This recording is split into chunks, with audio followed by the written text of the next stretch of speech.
اس لیے میرے دوستو، اللہ تعالیٰ نے ہم کو دنیا میں آخرت کے لیے اور اپنی رضا کے لیے بنایا ہے، اس لیے کہ دنیا میں یہی دوست بڑی بری چیزیں ہیں جس کی وجہ سے پوری دنیا میں فساد ہے۔ یا تو مال کی ہوس ہے یا بڑا بننے کی ہوس ہے۔ دنیا میں جہاں کہیں بھی فساد ہے اس کی یہ دو بنیاد ہے، یا تو مال ہے یا اقتدار ہے۔ اس لیے حضور صلی اللہ علیہ وسلم نے پوری امت کو ان دو بنیادوں سے اٹھا کر آخرت کی بنیاد پر اور اپنی رضا کی بنیاد پر اٹھایا ہے، اور جب یہ دو بنیادیں امت میں زندہ ہوگی تو اللہ ان کو ملک بھی دیں گے، ان کو مال بھی دیں گے، اور جب اللہ ان کو ملک و مال دیں گے تو یہ دنیا میں امن قائم کریں گے، دنیا میں نمازوں کو قائم کریں گے، زکوٰۃ ادا کریں گے، بھلائی کو دنیا میں قائم کریں گے اور برائیوں کو مٹانے کا کام کریں گے، اور جب استعداد پیدا ہوگی تو اللہ تعالیٰ اپنی قدرت سے یہ چیزیں عطا فرمائیں۔ اس لیے میرے دوستو، اللہ نے ہم کو آخرت کے لیے اور اپنی رضا کے لیے دنیا میں بھیجا ہے۔ اب یہ ہماری زندگی ہماری ایسی بن جائے اور امت کا ایک معتبر مجمع پوری دنیا میں ایسا بن جائے، اس لیے کہ اللہ تعالیٰ نے پوری دنیا میں امت کو پھیلا کر کے رکھا ہوا ہے۔ شاید دنیا کا کوئی ملک ایسا ہو کہ جہاں پر ایمان والے نہ رہتے ہوں، تو محنت کا ایسا رخ قائم ہونا چاہیے کہ ہر ملک میں جہاں کہیں بھی ایمان والے رہتے ہیں ان ایمان والوں کی زندگی میں یہ زندگی زندہ ہو جائے، ہر ایک کا ایمان بن جائے، ہر ایک کی زندگی میں اتباع آ جائے، ہر ایک کی زندگی میں عبادت حقیقت کے ساتھ زندہ ہو جائے، ہر ایک کی معاشرت حضور صلی اللہ علیہ وسلم والی معاشرت بن جائے، ہر ایک کے اندر میں حلال حرام کی رعایت آ جائے، ہر ایک کے اخلاق میں بلندی آ جائے، ہر ایک کے اندر میں اللہ کو راضی کرنے کا اور اپنی آخرت بنانے کا فکر پیدا ہو جائے۔ اگر یہ چیز دنیا میں وجود میں آ جاتی ہے ہر ملک کے ایمان والوں میں، تو میرے دوستو اللہ تعالیٰ پوری دنیا کے سوئے ہوئے نصیب کو جگا دیں گے، اور پوری انسانیت جس تباہی کے رخ پر ہے، اور وہ تباہی اتنی خطرناک ہے کہ جب یہ مر کر جائیں گے تو خون کے آنسو روئیں گے، لیکن ان کے آنسوں کا پوچھنے والا نہیں ہوگا۔ میرے دوستو، آخرت بننے کا راستہ صرف ایمان اور اعمال کا راستہ ہے، صرف اسلام کا راستہ ہے، ساری انسانیت کا ایک ہی دین ہے، اور اسی دین کو اللہ تعالیٰ نے ساری انسانیت کے لیے پسند کیا ہے۔ یہ اسی وقت میں دنیا میں قائم ہو سکتا ہے جب سب سے پہلے ایمان والے ان بنیادوں پر آئے۔ میرے محترم دوستو، یہ بنیادیں امت میں زندہ ہو جائے، اس کا واحد راستہ امت کی محنت کا صحیح کرنا ہے۔ اللہ تعالیٰ نے دنیا کو محنت کی جگہ بنایا ہے، دنیا کا ہر چھوٹا بڑا کام محنت ہی سے ہوتا ہے۔ لقد خلقنا الانسان فی کبد، اللہ فرماتے ہیں ہم نے انسان کو محنت میں پیدا کیا ہے۔ انسان پیدا ہوتے ہی ہاتھ پیر لگانا شروع کرتا ہے، زورنا شروع کرتا ہے، بچہ رونا شروع کرتا ہے، یہ بھی ایک محنت ہے۔ پھر ہاتھ پیر لگانا شروع کرتا ہے، پھر چلنا شروع کرتا ہے، اس لیے کہ اللہ نے انسان کو محنت میں پیدا کیا ہے۔ اگر ہم یہ چاہتے ہیں کہ یہ مبارک زندگی ہمارے اندر آ جائے، پوری امت میں آ جائے، اور دنیا کے سارے ملکوں میں ایمان والوں کی زندگی میں زندہ ہو جائے، جس کے نتیجے میں انسانیت کے لیے اس کو سمجھنا آسان ہو جائے اور انسانیت کی طرف اس طرف آنا آسان ہو جائے، اس لیے کہ میرے دوستو جب ایک مبارک زندگی دنیا میں قائم ہوگی تو یہ اپنے اندر میں حسن خود رکھے ہوئے ہیں، انسانیت دوڑ کر اس کی طرف آئے گی۔ جیسا بھوکا کھانے کی طرف آتا ہے، پیاسا پانی کی طرف آتا ہے، دھوپ میں چلنے والا آدمی سائے کی طرف آتا ہے، ایسا ہی ساری انسانیت دین کی طرف آئے گی، اور دنیا کا کوئی بھی پروپیگنڈا اور دنیا کی کوئی طاقت اس کو آنے سے روک نہیں سکتی ہے۔ اللہ تعالیٰ نے یہ نظام اسلام کے اندر میں یہ خوبی اللہ تعالیٰ نے رکھی ہے، اس لیے میرے دوستو یہ زندہ ہو جائے اس کے لیے ایک ہی راستہ ہے، وہ محنت کا صحیح کرنا ہے۔ حضور پاک صلی اللہ علیہ وسلم کی بعثت جب ہوئی ہے تو آپ دیکھو پوری دنیا میں گمراہی تھی اور جہالت ہی جہالت تھی، جہالت آخری درجے کی اور گمراہی آخری درجے کی، یہاں تک کہ حضرت عیسیٰ علیہ السلام اور آپ کے بیچ میں 650 سال کا زمانہ ہے جس میں کوئی نبی نہیں آئے، تو جہالت آخری درجے کی اور گمراہی آخری درجے کی۔ آپ انداز لگائیں، بیت اللہ کا طواف ننگا ہوتا تھا تو دنیا کا کیا حال ہوگا؟ بیت اللہ جو توحید کا ایک ہی مرکز ہے اس میں 360 بت رکھے ہوئے تھے، تو پوری دنیا کا کیا حال ہوگا؟ تو پوری دنیا جہالت اور گمراہی میں ڈوبی ہوئی تھی۔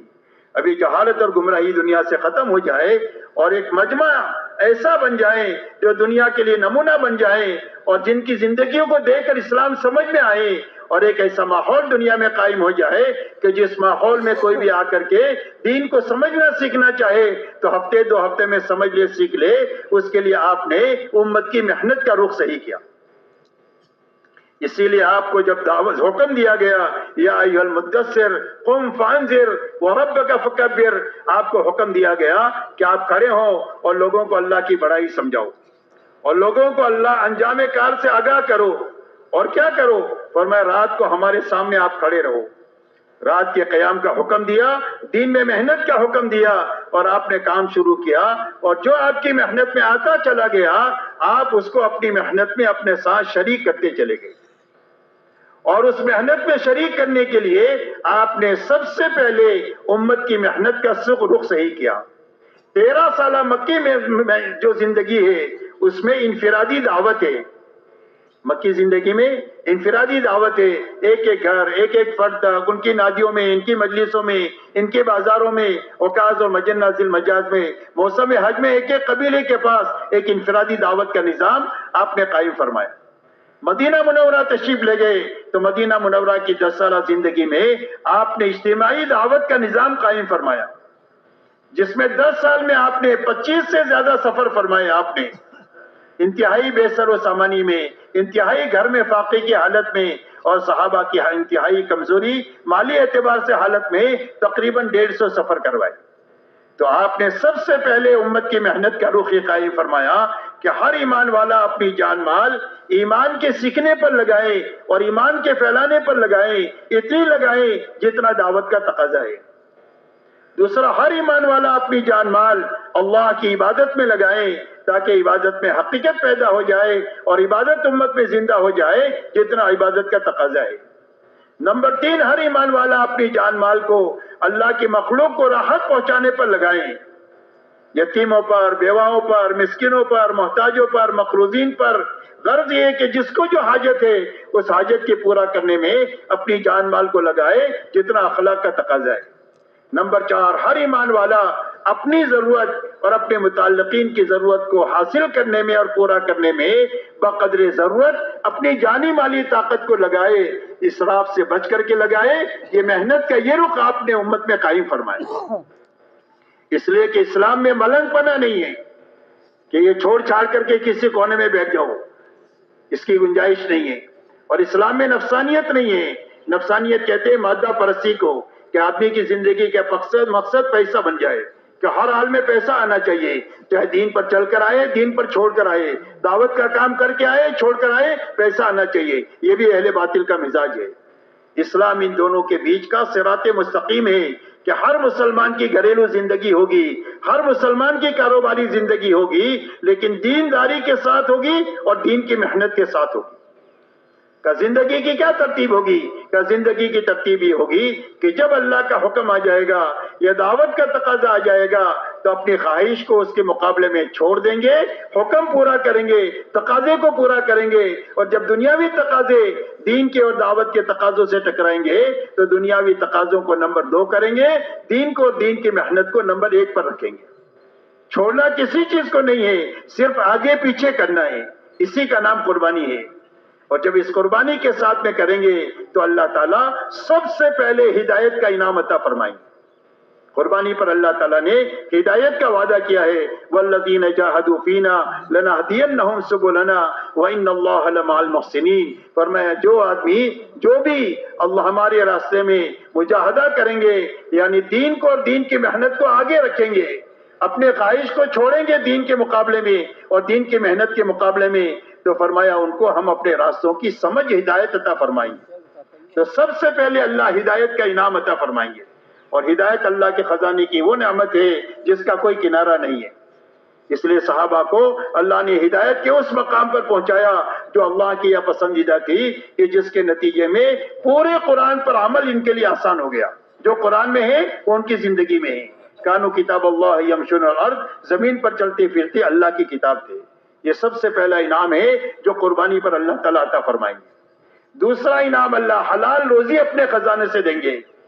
دعوت کے کام کی ابتدا انتہائی تنگی ترشی میں ہوتی ہے، اور آپ جانتے ہیں کہ کام کن حالات میں شروع ہوا کہ پوری صف بھوک کی وجہ سے گر جا رہی ہے. کپڑوں کی اتنی کمی ہے کہ ایک دوسرے کی اوٹ میں بیٹھتے ہیں، سواریوں کی اتنی کمی ہے کہ 10 سوار ایک ایک سواری پر باری باری سوار ہوتے ہیں، پیدل چلتے ہیں، پیر پھٹ گئے چتڑے باندھ کر چل رہے، اس تنگی میں کام شروع ہوتا ہے۔ لیکن کام ہوتے ہوتے، قربانی جمع ہوتے ہوتے جب اللہ کے خزانے میں وہاں تک پہنچ جاتی ہے جو اللہ کے علم میں طے ہے، تو پھر اللہ تعالیٰ کام کرنے والوں کے لیے روزی کے دہانے غیب سے کھولتے ہیں، یہاں تک کہ وہ کھائیں کھلائیں، صدیوں تک وہ چیز ختم نہیں ہوتی۔ اللہ تعالیٰ نے صحابہ کو ہدایت کے ساتھ میں ان کی تنگی ترشی کو ختم فرما دیا، اور اللہ تعالیٰ نے رزق کے وہ خزانے ان کے لیے کھولے کہ صدیوں تک وہ اور ان کے اولاد کھاتی کھلاتی رہی اور ختم ہو کر کے نہیں دیا۔ تیسرا انعام اللہ تعالیٰ جو دیں گے وہ عافیت عطا فرمائیں گے۔ کام کی شروعات مخالفتوں سے ہوتی ہے، دشمنیوں سے ہوتی ہے، چاروں طرف پروپیگنڈے ہوتے ہیں کہ یہ بات دنیا میں نہیں چلنی چاہیے۔ اللہ تعالیٰ ایسے حالات پیدا فرماتے ہیں کہ دشمنیاں ختم ہو جاتی ہے، مخالفتیں ختم ہو جاتی ہے، اور عافیت کے حالات پیدا ہو جاتے ہیں کہ جس سے جینا بھی آسان ہوتا ہے، مرنا بھی آسان ہو جاتا ہے۔ اسی لیے اللہ تعالیٰ قرآن پاک میں فرماتے ہیں وَاذْكُرُوا إِذْ أَنْتُمْ قَلِيلٌ مُسْتَضْعَفُونَ فِي الْأَرْضِ تَخَافُونَ أَن يَتَخَطَّفَكُمُ النَّاسُ فَآوَاكُمْ وَأَيَّدَكُم بِنَصْرِهِ وَرَزَقَكُم مِّنَ الطَّيِّبَاتِ لَعَلَّكُمْ تَشْكُرُونَ۔ اللہ جل شانہ فرماتے ہیں کہ صحابہ سے یاد کرو اس زمانے کو جب تم بہت تھوڑے تھے اور بہت کمزور تھے، اور ہر وقت میں تم کو یہ ڈر لگا رکھتا تھا کہ مکہ کے بے ایمان ابھی ہم کو ختم کر دیں گے، ہماری بات کو دنیا میں چلنے نہیں دیں گے۔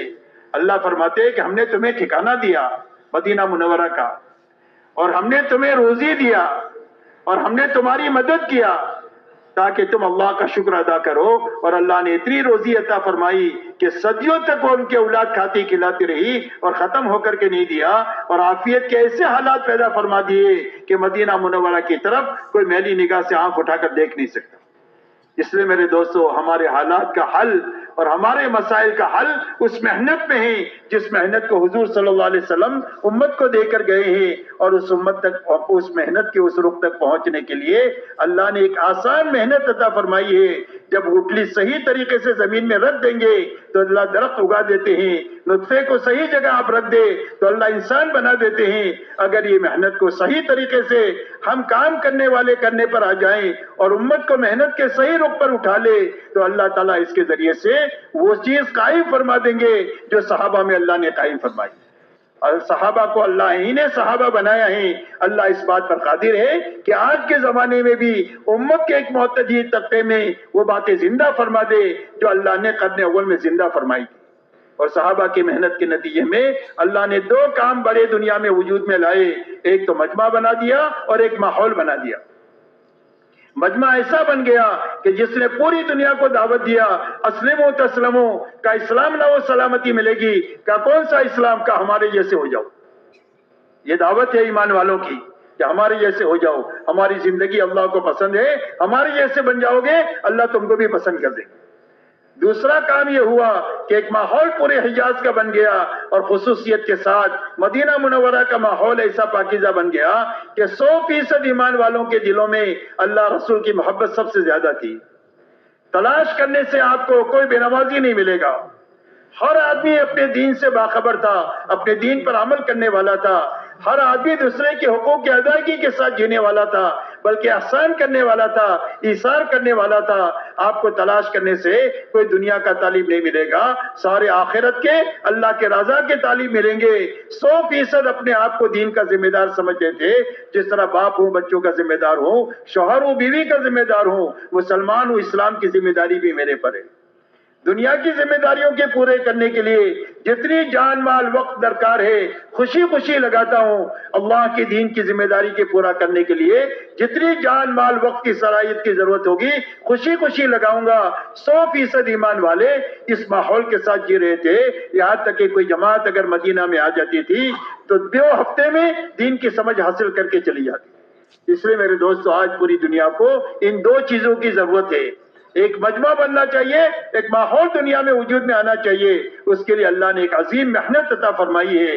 پورا مجمع اس بات کا ارادہ کریں کہ اس محنت کو اچھی طرح سمجھنا بھی ہے، اچھی طرح کرنا بھی ہے، اور اچھی طرح کرنے والے آدمی بھی تیار کرنا ہے کہ بھائی پورا مجمع اس کے لیے تیار ہے۔ تو اب اس کے لیے میرے دوستوں جو تقاضے آپ کے سامنے رکھے جائے، سال کے 7 مہینے کے کم سے کم ہر مسلمان کا 4 مہینہ تو ایک مرتبہ اچھا ضرور لگنا چاہیے، جس کے نتیجے میں اس کے دل کا رخ صحیح ہو جائے، اس کا فکر صحیح ہو جائے۔ اس کے بعد اللہ ہمت دے، ہر سال 4 مہینہ لگائے یا اپنا چلہ لگائے، مہینے میں 10 دن لگائے یا اپنا 3 دن لگائے، روزانہ 8 گھنٹہ لگائے یا 2.5 گھنٹہ لگائے، لیکن محنت کے کسی رخ پر کرتے ہوئے جیے، اس پر مرے تو اللہ تعالیٰ کی ذات سے امید ہے کہ اللہ تعالیٰ ہماری اس زندگی کو دین کے دنیا میں زندہ ہونے کا ذریعہ فرمائے۔ اب اس کے لیے ہمت کر کے اپنے آپ کو پیش کرو کہ انشاءاللہ میں اس تقاضے کے لیے اپنے آپ کو پیش کرتا ہوں۔